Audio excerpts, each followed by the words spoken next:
Hello बच्चों, कैसे हैं आप सब। आज हम शुरू करने वाले हैं इलेक्ट्रोस्टैटिक का second lecture, that is Coulomb's law. देखिए, लास्ट लेक्चर में हम लोगों ने देखा कि कैसे कैसे चार्ज का क्रिएशन होता है और चार्जेस की प्रॉपर्टीज़ कैसे कैसे होती है। तो उस सब के पढ़ने के बाद, उन सब को पढ़ने के बाद अब हम शुरुआत करते हैं कूलम्स लॉ की। चलिए,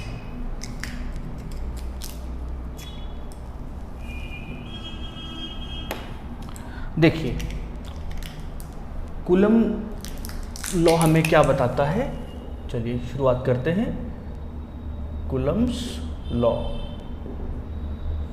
कूलम्स लॉ देखिए, बेसिकली हम लोगों ने कल लेक्चर में पढ़ा था और आप लोग पहले से भी इसको जानते हैं कि जितने भी टाइप के चार्जेस होते हैं हमारे पास, देखिए एक चार्ज होता है पॉजिटिव, एक चार्ज होता है नेगेटिव, और ये दोनों एक दूसरे को क्या करते हैं, अट्रैक्ट करते हैं। सिमिलरली अगर प्लस प्लस चार्ज होगा, सेम चार्जेस होगा तो क्या करेंगे, रिपेल करेंगे, और अगर सेम चार्जेस होगा माइनस माइनस तो भी क्या करेंगे, वो रिपेल करेंगे। मतलब ये चीज़ हमको पहले से ही मालूम है कि जो दो चार्जेस होते हैं उनके बीच में इंट्रैक्शन कैसा होता है।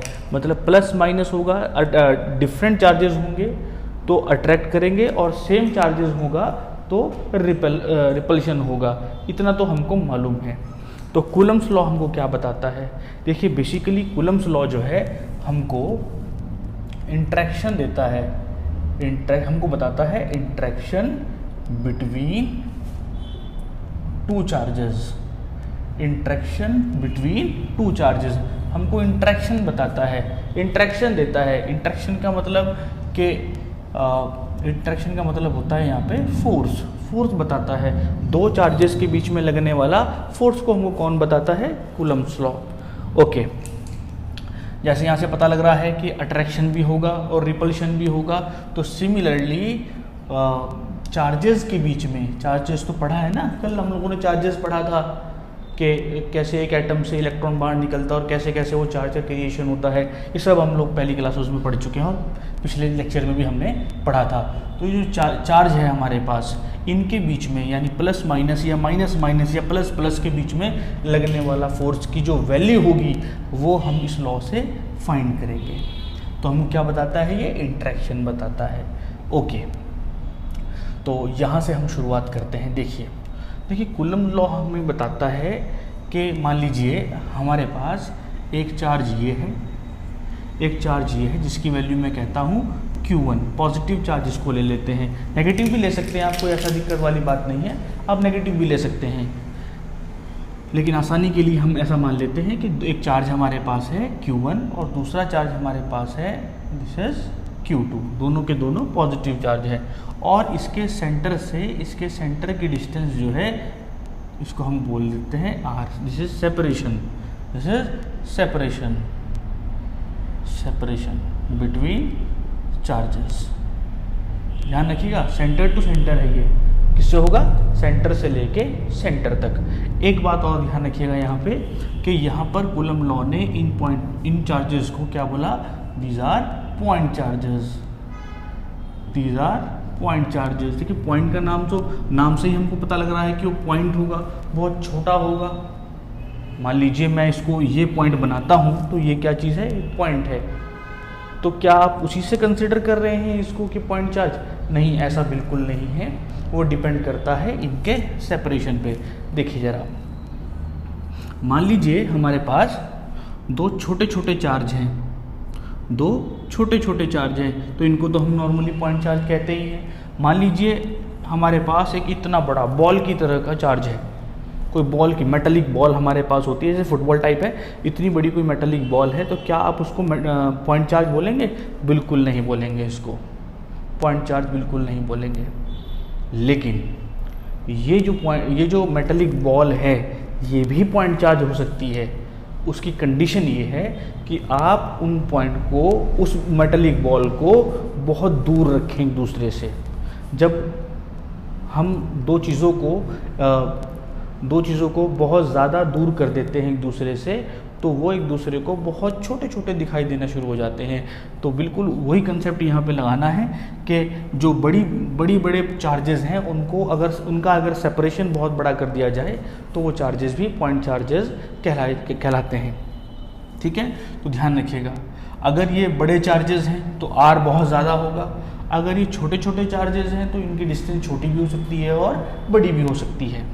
ओके, चलिए शुरुआत करते हैं। ओके, हमने 2 पॉइंट चार्ज माने, पॉजिटिव चार्ज माने दोनों। ओके, तो कूलम लॉ हमको बताता है कि इनके बीच में लगने वाला फोर्स, अब बताइए फोर्स कैसा होगा। देखिए ये पॉजिटिव है, ये क्या है, ये पॉजिटिव है, ये क्या है, ये भी पॉजिटिव चार्ज है। तो ये वाला पॉजिटिव चार्ज इस वाले पॉजिटिव चार्ज को क्या करेगा, रिपेल करेगा। और रिपेल कहाँ करेगा, वो भी हमें कूलम ने बताया कि ये इसको रिपेल करेगा इस साइड में और ये इसको रिपेल करेगा इस साइड में। ठीक है, तो अगर मैं कहूँ कि ये इसको रिपेल करता है, ये इसको रिपेल करता है, तो कौन रिपेल हुआ, ये। तो फोर्स किस पे लगा, 2 पर। तो फोर्स ऑन 2 किसकी वजह से लगा, पहले की वजह से, दिस इज फर्स्ट। तो फोर्स ऑन 2 ड्यू टू 1, ऐसे पढ़ते हैं इसको, फोर्स ऑन 2 ड्यू टू 1। तो इसकी डायरेक्शन किधर होगी, इधर की तरफ, और ये वेक्टर क्वांटिटी होगी। फोर्स हमारा वेक्टर क्वांटिटी होता है। ओके, आगे देखिए जरा, ये वाला चार्ज इस चार्ज को इधर रिपेल करेगा। अब ये बात भी आती है क्योंकि सर ये वाला इस चार्ज को इधर ही क्यों रिपेल किया, ये इसको इधर भी रिपेल कर सकता है, ये इसको इधर भी रिपेल कर सकता है, ये इसको इधर भी रिपेल कर सकता है, किधर भी रिपेल कर सकता है। लेकिन एक बात ध्यान रखिएगा, पहले इसको कर लेते हैं, ये इसको इधर रिपेल करेगा। दिस इज फोर्स ऑन 1, पहले पे फोर्स लगा, किसकी वजह से, सेकंड की वजह से। फिर से देखिए जरा, force on 1 due to 2, second की वजह से पहले वाले पर इधर फोर्स लगा, तो F12 ये वेक्टर क्वांटिटी होगा। ठीक है, तो हमको क्या बताता है कूलम लॉ कि इनके बीच में लगने वाला फोर्स, इन दोनों चार्जेस के बीच में लगने वाला force F is proportional to Q1 into Q2, दोनों ही चार्जेस के मल्टीप्लिकेशन के डायरेक्टली प्रोपोर्शनल होता है। देखिए जरा, जितने बड़े बड़े चार्ज होंगे उनके बीच में रिपल्शन भी उतना ही ज़्यादा होगा, उनके बीच में लगने वाला फोर्स भी उतना ही ज़्यादा होगा। अगर दो चार्जेस को हम नज़दीक रख दें, छोटे छोटे चार्ज को, उसको ऐसे समझिए कि अगर मैं चार्जेस की वैल्यू बढ़ा लेता हूँ, बड़े बड़े चार्ज ले लिया, तो बड़े बड़े चार्जेस का जो फोर्स होगा वो ज़्यादा होगा, और जो छोटे छोटे चार्ज लूँगा तो उनके द्वारा लगने वाला फोर्स भी क्या होगा, बहुत कम होगा। तो F is proportional to Q1 into Q2, directly proportional, ध्यान रखिएगा इस बात का। आगे देखिए जरा, और क्या बताता है हमको ये लॉ हमको बताता है कि F is inversely proportional to R square. F is inversely proportional to R square, इन दोनों चार्जेस के सेपरेशन के स्क्वायर के इन्वर्स के बराबर डायरेक्टली प्रोपोर्शनल होता है। इन दोनों चार्जेस के जो डिस्टेंस है बीच की, इसके स्क्वायर के इन्वर्सली प्रोपोर्शनल होता है। अगर मैं इन दोनों चार्जेस के बीच की सेपरेशन बढ़ाऊंगा, सेपरेशन जितना ज़्यादा होगा F का वैल्यू उतना ही कम होगा। चार्जेस जितने एक दूसरे से नज़दीक रहेंगे, फोर्स उतना ज़्यादा लगेगा। R कम हो जाने से फोर्स की वैल्यू बढ़ जाती है। दोनों चार्जेस जितना नज़दीक रहेंगे, फोर्स का वैल्यू उतना ही बढ़ जाता है। और हमको क्या बताता है ये लॉ हमको एक चीज़ और बताता है, ध्यान रखिएगा कि the direction of force is in the direction of line joining between two charges. The direction of force is in the direction of line joining between two charges two centres of charges, two centres of charges. कहने का मतलब ये है कि जो direction होगी force की वो किस डायरेक्शन में होगी, दोनों के जो सेंटर होंगे इन्हीं को मिलाने वाली लाइन की डायरेक्शन में। देखिए इन दोनों को ये वाली लाइन मिला रही है तो इसी की डायरेक्शन में ये, इसी की डायरेक्शन में ये, और कहीं नहीं होगा। तो ये एक हमको चीज़ बताता है कौन, कूलम्ब्स लॉ। समझ में आया? फिर से देखिए, फोर्स जो होगा वो दोनों के मल्टीप्लिकेशन के डायरेक्टली प्रोपोर्शनल और सेपरेशन के स्क्वायर के इन्वर्सली प्रोपोर्शनल होता है। और हमको क्या बताता है कि जो डायरेक्शन होगी फोर्सेस की वो दोनों सेंटर को मिलाने वाली लाइन के क्या होगी, डायरेक्टली प्रोपोर्शनल होगी। कहने का मतलब उसी की डायरेक्शन में होगी, जिसमें दोनों सेंटर की लाइन हमें मिलती है उसी डायरेक्शन में होगी। चलिए इन दोनों को इकट्ठा करते हैं, तो ऑन कलेक्टिंग दोनों को कलेक्ट करने से हमें क्या पता लगता है कि F is proportional to Q1 Q2 divided by R square.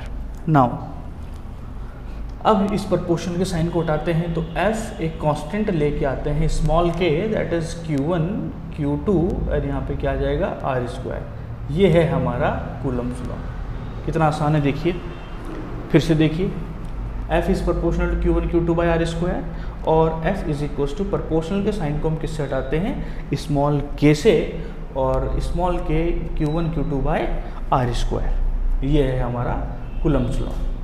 Now small k क्या है, स्मॉल k जो है वो प्रोपोर्शनलिटी कांस्टेंट है, प्रोपोर्शनलिटी कांस्टेंट हमारे पास है, जिसका वैल्यू 9 इंटू 10 की पावर 9 होता है। आइए इसका यूनिट देखते हैं ज़रा। अगर मैं यहाँ से इस k का वैल्यू निकालूँ तो क्या आएगा, F R² divided by Q1 और यहाँ पे Q2। यूनिट क्या बनेगी, न्यूटन, फोर्स की newton, this is metre square, और यहाँ पे क्या आएगा, कूलम्ब स्क्वायर हो जाएगा। तो न्यूटन मीटर स्क्वायर पर कूलम्ब स्क्वायर, ये हमारा k का यूनिट होगा। ओके, हालांकि k का वैल्यू बहुत से बच्चों ने किताबों में पढ़ा होगा, k is equals to 1/4 pi epsilon naught, ये हम लोगों ने पढ़ा होगा। लेकिन एप्सिलॉन की बात अभी नहीं करेंगे, एप्सिलॉन की बात करेंगे नेक्स्ट टॉपिक में, इलेक्ट्रिकल परमिटिविटी जिसको हम कहते हैं। ये है हमारे पास इलेक्ट्रिकल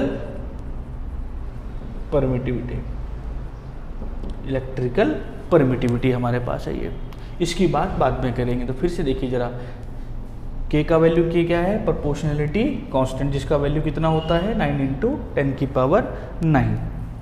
और देखिए जरा, very very important, and this k depends on the medium, this k depends on the medium between the two charges, very very important। और ये k किस पर डिपेंड करता है, दोनों चार्जेस के बीच में जो ये मीडियम होगा इस पर डिपेंड करता है। यानी एक बात क्लियर हो गई, मीडियम तो कुछ भी हो सकता है दोनों चार्जेस के बीच में। इसमें एयर हो सकता है, वैक्यूम हो सकता है, माइका हो सकता है, ग्लास हो सकता है, कुछ भी हो सकता है इनके बीच में। इसलिए k का वैल्यू क्या है, डिपेंड करता है अलग अलग मीडियम पर। दैट मीन्स ये k यूनिवर्सल नहीं होगा, ये k यूनिवर्सल नहीं होगा। फिर से ये k यूनिवर्सल नहीं होगा, ध्यान रखिए इस बात का। ओके, फिर से देखिए,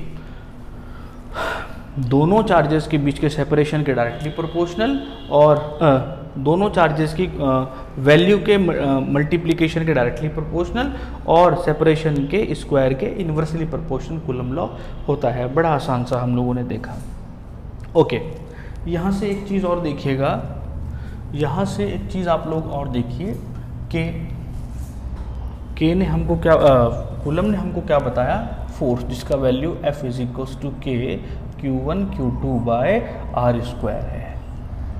यहाँ से एक चीज़ साफ साफ पता लग रहा है k is inversely proportional to R square, यानी इसको हमने बोला this is inverse square law. ये एक इनवर्स स्क्वायर लॉ है। इसको समझते हैं जरा कुछ एग्जाम्पल से।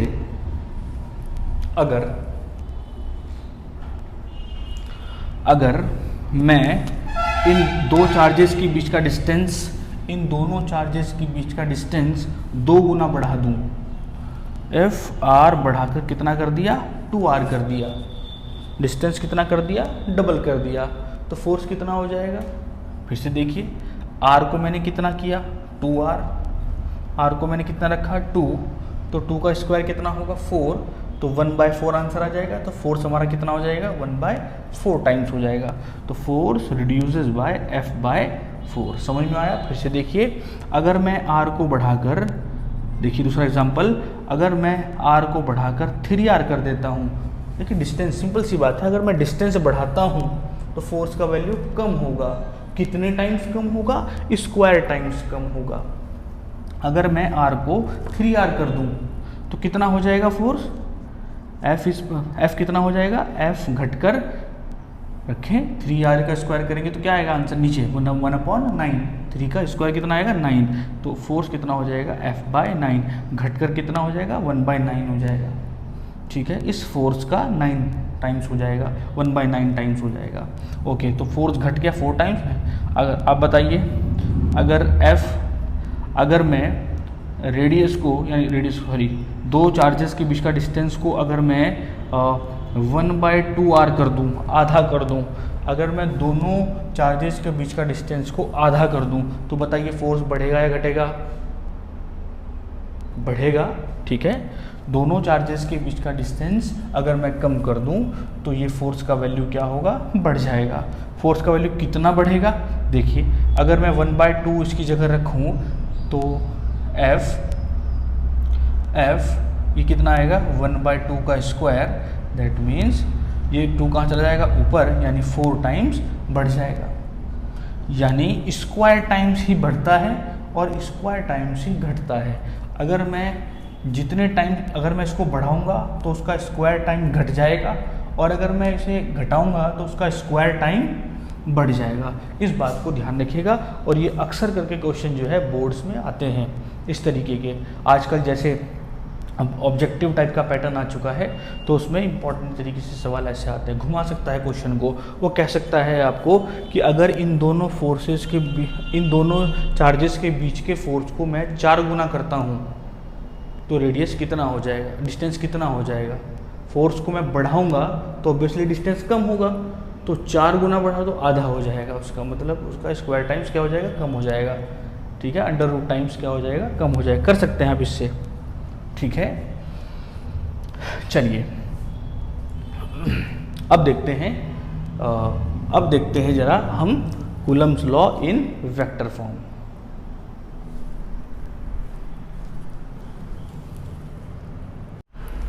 तो चलिए शुरू करते हैं Coulomb's law in vector form.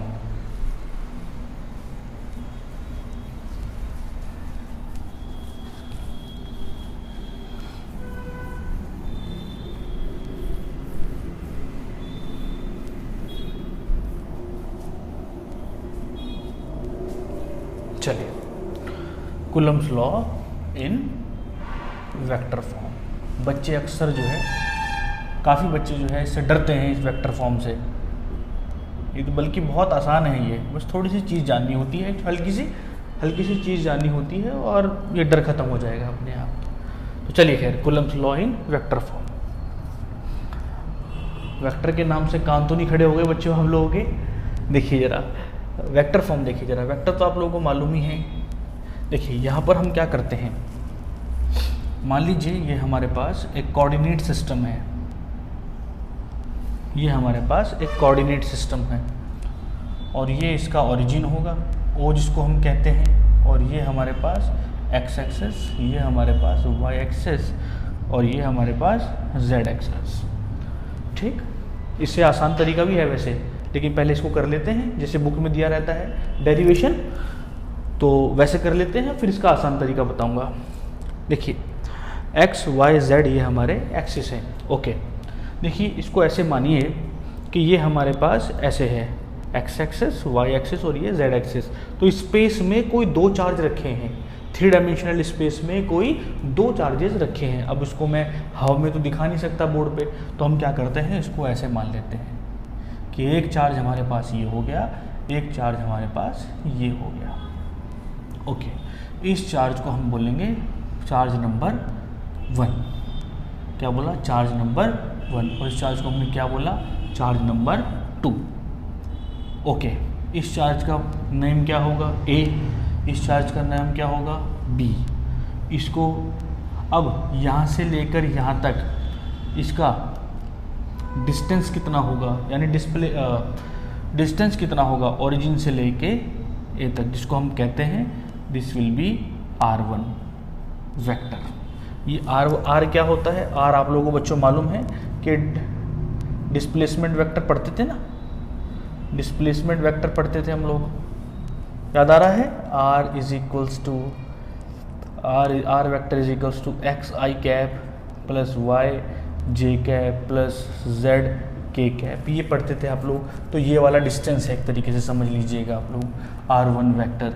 और ये इस तरीके से यहाँ से लेके डिस्टेंस वेक्टर, डिस्प्लेसमेंट वेक्टर होगा R2 से लेकर ये R2 वेक्टर, ये R1 वेक्टर और ये R2 वेक्टर। नाउ ठीक है, ओके। अब इन दोनों को हम लोग यहाँ पर मिला देते हैं, ठीक है, ओके। इसका वैल्यू होगा हमारे पास Q1, इसका वैल्यू होगा हमारे पास Q2, ठीक है। अब देखिए ज़रा, अगर मैं आपसे पूछूं कि हमें इसकी निकालना क्या है, इसमें हमने निकालना है कूलम लॉ को वेक्टर फॉर्म में। कहने का मतलब हमको निकालना होगा फोर्स का वैल्यू निकालना है, फोर्स इन वेक्टर फॉर्म निकालना है, फोर्स इन वेक्टर फॉर्म में हम लोगों को फाइंड करना है, ठीक है। अगर मैं पूछूं आपसे तो फोर्स लगाना है 1 पर, फोर्स लगाना है 1 पर, किसकी वजह से? 2 की वजह से, फोर्स ऑन 1 ड्यू टू 2। तो इसकी वजह से इस पर फोर्स लगेगा, तो बताइए ये चार्ज कहाँ जाएगा? थोड़ी देर पहले हमने देखा था कि फोर्स जो है वो दोनों की सेंटर की जो लाइन होती है उसकी अलोंग होता है। तो इन दोनों के सेंटर की लाइन कौन है? इसी के अलोंग होगा। और ये दोनों के दोनों हम पॉजिटिव मान रहे हैं, तो ये इसको क्या करेगा बेटा? रिपेल करेगा। किधर की साइड रिपेल करेगा? इधर की साइड रिपेल करेगा, दिस डायरेक्शन। तो फोर्स ऑन 1 ड्यू टू 2, ये हमारा वेक्टर होगा, ओके। फिर देखिए जरा, अब सेकंड वाले पर फोर्स लगेगा, सेकंड वाले पर फोर्स लगेगा, और किसकी वजह से? पहले वाले की वजह से। तो फोर्स ऑन 2 ड्यू टू 1, ये इसको इधर धक्का देगा, इधर रिपेल करेगा, ये साइड हमारा force on 2 due to 1, okay. समझ आ रहा है? ठीक। अब देखिए जरा, अगर मैं आपसे कहूँ कि अब इन दोनों के बीच का सेपरेशन मुझे बताइए, तो क्योंकि हम वेक्टर फॉर्म में पढ़ रहे हैं, तो वेक्टर फॉर्म में तो एक चीज़ ध्यान रखना होता है कि अगर मैं इधर जाऊंगा तो कुछ और इधर जाऊंगा तो कुछ और, मतलब मैग्नीट्यूड सेम रहेगा लेकिन डायरेक्शन क्या है? अलग अलग, क्योंकि हम क्या पढ़ रहे हैं? वेक्टर फॉर्म पढ़ रहे हैं। डायरेक्शन मेंशन करनी पड़ेगी, डायरेक्शन मस्ट है इसमें दिखाना, सारा डायरेक्शन का ही खेल है बेटा इसमें। देखिए ज़रा, हाँ देखिए ज़रा, अगर मैं कहूँ मुझे ये निकालना है F12, तो F12 वेक्टर फॉर्म में निकालना है, तो वेक्टर फॉर्म में क्या होगा? 1, यहाँ पर देखिए ज़रा, K, दो चार्जेस का बीच में फोर्स कितना होगा? K, Q1 Q2 अपॉन दोनों के बीच का डिस्टेंस R, ठीक है। यही तो पढ़ा था हम लोगों ने, मोड R। क्या ले लिया बेटा हमने? मोड R ले लिया। ये दोनों के बीच का डिस्टेंस कितना है? Mode R। Sir mode R क्या होता है? आप लोगों को मालूम है ना, मैग्नीट्यूड उसका, मतलब केवल डिस्टेंस ले लिया हम लोगों ने, उसका मैग्नीट्यूड ले लिया R। लेकिन अगर मुझे इसे वेक्टर फॉर्म में बनाना है, जैसे आप लोगों ने पढ़ा है क्लास 11th के अंदर, अगर कोई वेक्टर हमारे पास A है, उसका यूनिट वेक्टर कितना होता है? A cap, it is equals to vector upon simple A, या मोड A कह लेते हैं इसको, वेक्टर अपॉन, और अगर मुझे ये निकालना हो तो क्या करूँगा, a vector is equals to a into a cap. मतलब वेक्टर निकालने के लिए ये हमारे पास क्या होगा, इसका ये होगा मैग्नीट्यूड और ये होगा यूनिट वेक्टर, मतलब डायरेक्शन। क्या होगा, जो केवल क्या बताता है, डायरेक्शन बताता है, ये मस्ट है। देखिए ये हो गया वेक्टर फॉर्म और ये हो गया हमारे पास क्या, मैग्नीट्यूड। इसका मतलब यहाँ किसका ज़रूरत है, अभी यूनिट कैप का ज़रूरत है, यूनिट कैप का ज़रूरत है। तो मैं यहाँ लिख लेता हूँ आर कैप। ओके, इन दोनों के बीच की डिस्टेंस क्या है, आर, और इसका क्या लिख लिया बेटा मैंने, कैप। लेकिन अब यहाँ ध्यान दीजिएगा, ये आर कौन से वाला आएगा। देखिए एक बात ध्यान रखिए, फोर्स किस पे लग रहा है, 1 पर। फोर्स किस पे लग रहा है बेटा, 1 पर। तो फोर्स ऑन 1 किसकी वजह से, 2 की वजह से। तो पहले इधर जा रहे हैं ना हम लोग, फोर्स लग रहा है 1 पर, डी किसकी, 2 की वजह से। तो किधर डायरेक्शन है, फोर्स 1 2 की इधर की साइड, फिर से बी से ए की तरफ, ये वाली डायरेक्शन होगी। ओके, इसको ऐसे बना लेता हूँ मैं, ये डायरेक्शन ये होगी। तो मैं क्या इसको कह दूँ, देखिए 2 से 1 की तरफ जा रहे हैं तो इसको क्या लिखेंगे, 2 1। समझ आया, फिर से देखिए, आर, यहाँ पे आर कैप था। देखिए किधर जा रहे हैं हम लोग, फोर्स 1 2, 1 पर फोर्स लग रहा है 2 की वजह से, तो किधर जा रहे हैं, इधर। तो इधर जा रहे हैं तो ये डिस्टेंस लेंगे बी से ए की तरफ, इस डायरेक्शन में जाएंगे हम लोग। तो ये डायरेक्शन, हमें तो डायरेक्शन लिखनी है ना, तो बी से ए की तरफ, यानी 2 से 1 की तरफ। समझ आई बात, ओके। अब अगर मैं आपसे कहूँ कि ये बी से ए तक को क्या लिखेंगे हम लोग, आपने पढ़ा होगा B A is equals to, याद आ रहा होगा, बाद वाले में से पहले वाला माइनस कर दिया, सेकंड माइनस फर्स्ट। ओ ए कितना है बेटा, R1, और ओ बी कितना है बेटा, R2 वेक्टर। ये तो बी ए क्या होगा, 2 1, यानी R21 जो है हमारे पास, ये R21 वेक्टर जो है हमारे पास R1 माइनस R2 होगा। ओके, इसको थोड़ा सा आगे बढ़ाते हैं। देखिए ये k as it is, this is Q1 and this will be Q2, और ये हमारे पास R² ऐसे ही रहेगा। ठीक है, इसको मैं R² की जगह R12² भी कह सकता हूँ। ओके ठीक, इनटू R21 कैप। देखिए ज़रा, कैप को अगर मैं बदलूँ तो कैसे बदलेंगे, कैप को अगर मैं बदलना चाहूँ तो कैसे बदलेंगे, वेक्टर अपॉन, देखिए कैप को vector upon mod, vector upon mod. तो इसको देखिए, ये क्या बन जाएगा हमारे पास, के Q1 Q2, इसको R12 को लिख लिया मैंने, R12 क्या लिखा मैंने, R12 नहीं 2 1 आएगा बेटा यहाँ पे, 2 1, 2 से 1 की तरफ। R21 क्या लिखा बेटे मैंने, R1 माइनस R2, और इसका क्या आ जाएगा बेटा, स्क्वायर। ओके, और यहाँ पर देखिए R वेक्टर को मैंने कैसे लिखा, R वेक्टर को मैंने कैसे लिखा, यहाँ पे R12 और यहाँ पर R12 कैसे आएगा, R1 माइनस R2, और इसका क्या आ जाएगा नीचे, मॉड, मॉड में सिंपल आ जाएगा, R1 माइनस R2 वेक्टर, और इसका क्या आ जाएगा बेटा, ये सिंपल। दोनों को इकट्ठा कर लेते हैं, तो के Q1 Q2 upon R1 minus R2, इसका 2, और ये क्या जाएगा, आ जाएगा 3, और R1 माइनस R2, यह आ जाएगा हमारे पास फोर्स का वैल्यू F12।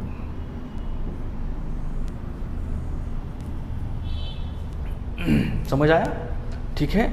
एक काम करते हैं, एक बार सेकंड निकालने की कोशिश करते हैं, दूसरे वाला। तो चलिए दूसरे वाला अगर निकालें तो क्या आएगा, तो चलिए सेकंड वाला निकालते हैं, फोर्स 2 1, F21 बताइए क्या आएगा। सबसे पहले क्या आएगा, के Q1 Q2 अपॉन R², ये तो मैग्नीट्यूड फॉर्म में हो गया। ओके, ये R² की जगह मैं क्या लिखूंगा, ये अब देखिए जरा, 2 1, हम इस साइड जा रहे हैं, इस साइड, तो A B 1 से 2 की तरफ जाएंगे, तो 1 2 यहाँ पे लिख दिया। ओके, ये हमारे पास मैग्नीट्यूड हो जाता है इसका। नाउ अब यहाँ पर मैग्नीट्यूड है तो किसका ज़रूरत है हमको, R12 के कैप की। ठीक है, यहाँ देखा था मैग्नीट्यूड इनटू कैप, इसका ये आ गया हमारे पास, दिस विल बी के Q1 Q2, और R12 को मैंने कैसे बताया था, देखिए यहाँ R21 कैसे होगा, 1 माइनस 2 और R2 1 1 2 कैसे होगा R2 माइनस R1, ठीक है, यह आ जाएगा स्क्वायर। और इसको अगर मैं दोबारा चेंज करना चाहूँ तो क्या आएगा, तो कैप को कैसे लिखेंगे, कैप को लिखेंगे हम vector upon mod, vector upon mod. तो k as it is Q1 Q2 R2 minus R1 cap, और यहाँ आ जाएगा स्क्वायर। और देखिए ये आ जाएगा हमारे पास 1 2 कैसे लिखेंगे, सेकंड माइनस फर्स्ट, ये आ जाएगा। और अपॉन ये कैसे आएगा, ये भी कैसे आएगा R2 minus R1 second minus first, ठीक है। अब देखिए तरह के Q1 Q2 divided by multiply करेंगे तो R2 माइनस R1 वेक्टर क्या आएगा बेटा क्यूब, और ये आ जाएगा हमारे पास R2 minus R1, this will B F2 vector form में हमारे पास। देखिए Q1 Q2 वहाँ भी है, नीचे R2 माइनस R1, देखिए यहाँ पे 2 1 है, ये 2 1 है और ये 2 1 है, 1 2 है 1 2 है और 1 2 है, ऐसे भी आप लोग इसको याद कर सकते हैं। समझ में आया, ठीक।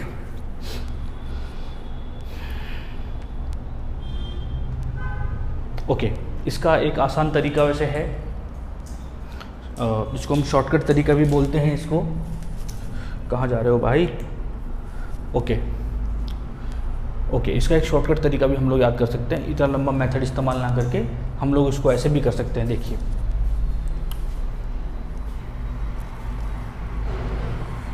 हम इसको ऐसे कर सकते हैं, मान लीजिए हमारे पास दो चार्जेस हैं, this will B Q1 and this will be Q2, और ये हो गया हमारे पास फर्स्ट वाला चार्ज, ये हो गया सेकंड वाला चार्ज, और सेपरेशन किसका कितना मान लिया, मॉड R मान लिया।